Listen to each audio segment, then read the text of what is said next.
There are fears of an arms race on the Korean peninsula. Both North and South Korea have tested ballistic missiles just hours apart, ratcheting up tensions in the region. All of this has played out while China's foreign minister was in Seoul. A strategic advance. South Korea has successfully launched a ballistic missile from its newly commissioned submarine Ahn Changho. It's only the 7th country in the world with such technology and the first to do so without nuclear weapons. President Moon Jae-in has praised the development as a sure deterrent against North Korea's provocations. News of the test came just hours after the North lobbed two of its own. Pyongyang firing what is believed to be 2 ballistic missiles into the sea off its east coast. It's the country's second firing in less than a week. The twin tests come as China's Foreign Minister Wang Yi visits Seoul.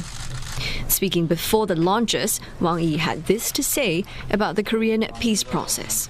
我们当然希望大家都多做有利于半岛和平和稳定的事情。那么，比如说，各个方面，其实不光朝鲜，其他的一些国家也在举行一些军事方面的行动。那么，还是需要大家呢，都能够朝着恢复对话的方向。 North Korea has been developing its weapons amid deadlock in nuclear talks, and experts say the timing of Pyongyang's launch is an unmistakable signal to Beijing. Japan has called the launch outrageous and a threat to peace and security in the region. South Korea's military has raised its level of surveillance and is maintaining a full readiness posture in close cooperation with Washington. Nick Harper joins us from the US Capitol for more. Nick, how has the United States reacted to North Korea's second missile test in less than a week? Well, Steve, they're certainly not happy, but at this stage they seem to be downplaying this latest missile test. We've heard from the US Indo-Pacific Command. They're saying that these missile launches do not pose an immediate threat to US personnel, to territory, or to allies in the region. But they make it clear that this is all part of North Korea's continuing development of missile technology rather than prioritizing its economy. The US Indo-Pacific Command also saying the missiles highlight the destabilizing impact of the country's illicit weapons program. And of course, remember, just a couple of days ago, we saw this cruise missile launch. And at that stage, they put out a statement which seemed to suggest they were a little bit more concerned about that test, saying that it did pose a threat to its neighbours and to the international community. But the US at that point said that its commitment to its allies, South Korea and Japan, remained ironclad.